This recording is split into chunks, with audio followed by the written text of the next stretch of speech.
Hello everyone, जय हिंद। कैसे हैं आप लोग? आई होप आप सब अच्छे होंगे और मैं भी हूं एकदम झकास। बच्चों, आज हम लोग करने वाले हैं प्रिज्म का रिफ्रैक्शन, यानी रिफ्रैक्शन थ्रू प्रिज्म। इसमें हम लोग दो चीज़ें कैलकुलेट करना आज सीखेंगे। एक एंगल ऑफ इमर्जेंट क्या होगा और दूसरी एंगल ऑफ डेविएशन क्या होगा, और इसका फॉर्मूला कैसे हम लोग डिराइव करेंगे। तो चलते हैं हम लोग प्रिज्म की तरफ। सबसे पहले प्रिज्म बनाते हैं। देखिए प्रिज्म क्या होता है। प्रिज्म आप लोग देखे होंगे बच्चों, ट्रायंगुलर शेप का, कुछ ऐसा।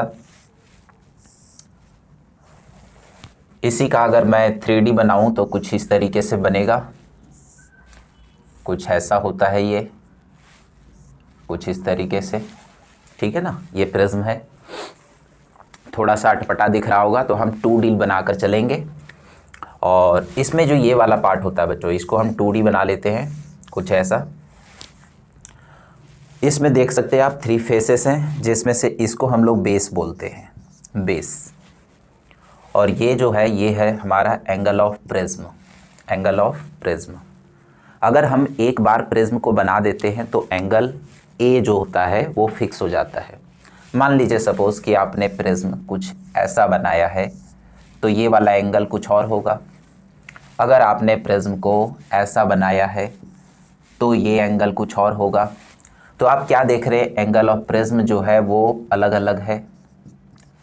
यानी कि अगर एक बार हम प्रिज्म को मैन्युफैक्चर कर देते हैं फैक्ट्री के अंदर तो उसकी कौन सी क्वांटिटी फिक्स हो जाती है, तो आंसर है एंगल ऑफ प्रिज्म जो होता है वो परमानेंटली फिक्स हो जाता है। ओके, इसमें हम रिफ्रैक्शन कैसे करेंगे, इसमें रिफ्रैक्शन किस तरीके से होता है उसको हम लोग करते हैं, आगे देखते हैं। सबसे पहले हमें एक प्रिज्म बनाना है, कुछ ऐसा। ये बेस है बच्चों, बेस। और ये लाइट यहाँ से इंसिडेंट हो रही है, कुछ इस तरीके से। लाइट का नाम है बच्चों बेबी। क्या नाम है? बेबी, यानी लाइट। और बेबी को क्या पसंद है? बेस। यानी कि लाइट ऐसे जाएगी और सीधा बैंड होगी बेस की तरफ, यानी लाइट यहाँ से ये मुड़ गई, कुछ ऐसे मुड़ जाएगी। यहाँ पर हम एक नॉर्मल बनाएंगे। जब आप यहाँ नॉर्मल बनाएंगे तो लाइट आप क्या देखेंगे, ये एंगल बना रहा है, एंगल ऑफ इंसिडेंस।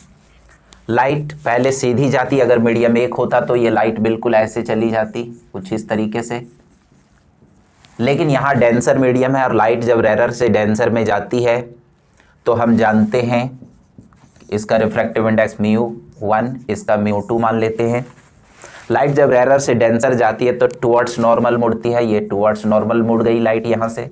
अब देख सकते हैं कुछ यहाँ से लाइट कुछ ऐसे टुवर्ड्स नॉर्मल मुड़ गई, ये हमारा नॉर्मल है। यहाँ पर बच्चों हम एक और नॉर्मल बनाएंगे, कुछ ऐसा।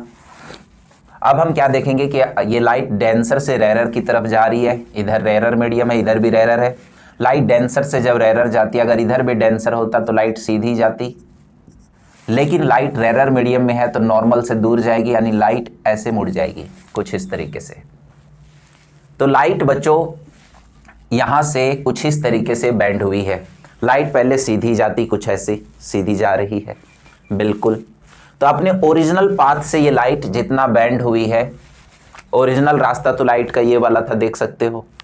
यानी कि यहाँ से हम एक परपेंडिकुलर लाइन अगर इस पर ड्रॉ कर दें, कुछ ऐसा, ये चीज़, ये जो एंगल बना ये है हमारा एंगल ऑफ डेविएशन। जी हाँ, ये है एंगल ऑफ प्रिज्म ए। इस पॉइंट का नाम हम लोग P रख लेते हैं, इस पॉइंट का नाम हम लोग Q रख देते हैं। ये है बच्चों I1 इंसिडेंस। ओके, नॉर्मल के साथ जो रिफ्रैक्शन वाला एंगल बन रहा है ये है R1, देख सकते हैं आप। नॉर्मल सरफेस पर हमेशा 90 डिग्री का एंगल बनाता है बच्चों, यानी ये R1 है, ये पूरा एंगल 90 डिग्री है, तो ये वाला जो एंगल होगा ये होगा 90 माइनस R1, यानी कि ये एंगल यहाँ पर होगा 90 माइनस R2, 90 माइनस R2।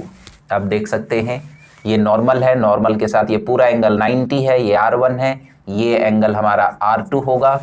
तो 90 माइनस R2 ये एंगल निकलेगा, ये वाला, और 90 माइनस R1 ये वाला एंगल है। अब हम ट्राइंगल बात करेंगे ये वाले एम पी क्यू में। In triangle M P Q के अंदर जो कि आप देख सकते हैं, ये मैंने ट्राइंगल बनाया हुआ है, ये एंगल ए है, ये एंगल हमारा 90 माइनस R1 है और ये एंगल हमारा 90 माइनस R2 है। तीनों का सम करेंगे तो 180 आएगा, यानी a plus 90 minus R1 plus 90 minus R2 बराबर 180। So a minus R1 minus R2 90 90 180 equal to 180। ये कैंसिल हुआ बच्चों, ये दोनों उधर जाएंगे, प्लस में R1 प्लस R2, यानी कि एंगल ऑफ प्रिज्म आपको पता चल गया। यानी अगर आपके पास एंगल ऑफ प्रिज्म दिया हुआ है और एंगल ऑफ इंसिडेंस दिया हुआ है और रिफ्रैक्शंस दिया हुआ, R1 दिया हुआ है, तो आप यहाँ से R2 निकाल लेंगे, यानी कि यहाँ से ये वैल्यूज हमारी आ गई। अब बच्चों, अब हम आगे बढ़ते हैं इसका डेविएशंस निकालने की तरफ। एंगल ऑफ इमरजेंस क्या होगा, ये सारी चीज़ों को हम लोग यहाँ से डिराइव करेंगे 1 बाय 1 करके। तो अब हम एक बार स्नेल्स लॉ बच्चों यहाँ लगा देते हैं और एक बार स्नेल्स लॉ हम यहाँ लगा देते हैं, ठीक ना। ओके, तो यहाँ स्नेल्स लॉ लगाएंगे, यहाँ पर स्नेल्स लॉ लगाते हैं और देखते हैं रिजल्ट क्या आ रहा है। तो एट पी पर और एक बार एट क्यू पर स्नेल्स लॉ यूज करेंगे। यूजिंग स्नेल्स लॉ, और आप जानते हैं स्नेल्स लॉ कैसे बताया था यूज करने के लिए, कि यहाँ का refractive index mu one into sine I1 है ना, इक्वल टू म्यू2 साइन R2, यानी म्यू1 अपॉन म्यू2 बराबर हम लिख सकते हैं क्या, साइन I1 अपॉन साइन ध्यान दीजिए, म्यू1 अपॉन म्यू2 बराबर साइन, यहाँ पर R2 होगा, sorry, R2 upon sine I1। इस तरीके से बच्चों हम स्नेल्स लॉ यूज करेंगे न्यूमेरिकल्स के अंदर। ओके, उसी प्रकार हम यहाँ भी लगाएंगे बच्चों। यहाँ पर क्या लगाएंगे, म्यू2, यहाँ का रिफ्रैक्टिव इंडेक्स है म्यू2, साइन R2 बराबर यहाँ का है म्यू1 और साइन E। ये वाला जो एंगल है नॉर्मल के साथ, ये वाला एंगल, उसको बोलते हैं emergent angle, angle of emergent. यानी कि यहाँ से बच्चों हम एंगल ऑफ इमरजेंट निकाल लेंगे, म्यू2 अपॉन म्यू1 इंटू साइन R2 बराबर साइन E। यहाँ से E हमारा क्या निकलेगा, एंगल ऑफ इमरजेंट। जी हाँ, एंगल ऑफ इमरजेंट, बहुत इंपॉर्टेंट क्वेश्चंस इसमें से पूछे जाते हैं एंगल ऑफ इमरजेंट से। ओके, यानी अब हमारा ए आ चुका है। एंगल ऑफ इमरजेंट निकालने का तरीका हमने देख लिया, इससे रिलेटेड अभी हम न्यूमेरिकल्स भी आपको कराएंगे एक। उसके बाद बच्चों एंगल ऑफ इमरजेंट आपने यहाँ पर देखा कुछ इस तरीके से, इसके कुछ क्वेश्चंस भी हम ले सकते हैं, एक क्वेश्चंस बाद में हम लेंगे, अभी हम एक बार डेविएशन कर लें। अब बच्चों हम इस ट्राइंगल की बात कर रहे हैं, देखो इस ट्राइंगल की, PQR ट्राइंगल की मैं बात कर रहा हूं। देखो ये R1 है, ध्यान से देखो, और ये सरफेस के साथ नॉर्मल ये 90 डिग्री है, 90 डिग्री, ये पूरा 90 R1, तो ये पूरा 90 माइनस R1 आ चुका है ना। अब ये I1 है, तो यहां से देखो ये I1 है और लाइट ये और ये जानी थी, यानी ये पूरा I1 होगा, ये पूरा I1 होगा। तो सिर्फ ये वाला एंगल कितना होगा, I1 माइनस R1, और ये वाला एंगल क्या होगा, I1 माइनस R2। यहां लिख देता हूं मैं, छोटा सा, दिखेगा नहीं आपको। ये लाइट ऐसे जा रही है, देखो ये लाइट ऐसे जा रही है, एक ये है और ये है, ये हमारा R है, ये P है, ये Q है। ये एंगल क्या है बच्चों, I1 माइनस R1, ये है हमारा I2 माइनस R2, और ये वाला जो एंगल हमारा बन रहा है ये है डेविएशन डेल्टा। अब हम क्या जानते हैं कि दो इंटीरियर एंगल का सम एक एक्सटीरियर एंगल के बराबर होता है। सो यहाँ पर हम लिख सकते हैं I1 minus R1 plus I2 minus R2 बराबर डेल्टा। यानी कि बच्चों यहाँ पर थोड़ा सा ध्यान दीजिएगा कि delta I1 plus I2 minus अगर कॉमन ले लेंगे तो R1 प्लस क्या आया, R2। ओके, अब यहाँ पर आपको थोड़ा सा और समझने की ज़रूरत है, थोड़ा सा हम आगे की तरफ बढ़ते हैं कि I1 को हम क्या लिख सकते हैं, अगर हम यहां पर मल्टीप्लाई करें, देखिए I1 R2 I1, ये सारी चीजों को ध्यान से देखिए, हम क्या लिख सकते हैं। तो म्यू बराबर होता है I बराबर I1 म्यू1 R1। यहां पर ध्यान रखिएगा, म्यू1 को हम क्या लिख सकते हैं, देखिए mu one I1 for very small angle mu one I1 mu two R2। I1 को हम क्या लिख सकते हैं, I1 को क्या लिख सकते हैं वो समझना है आपको, है ना। म्यू बराबर क्या होता है I R, mu is equal to I into R होता है बच्चों।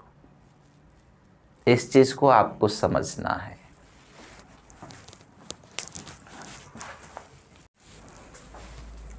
अब हम यहाँ पर एक चीज समझते हैं बच्चों, इसके लिए कि हमेशा याद रखना, अगर मैं इसी की बात करूं तो कि एयर में हम लोग इसकी वैल्यू 1 ले लेते हैं, तो 1 इंटू क्या आया साइन I1 बराबर म्यू2 को हम म्यू मान लेते हैं क्योंकि एक ही मीडियम बचेगा फिर, और ये आया sine R। For very small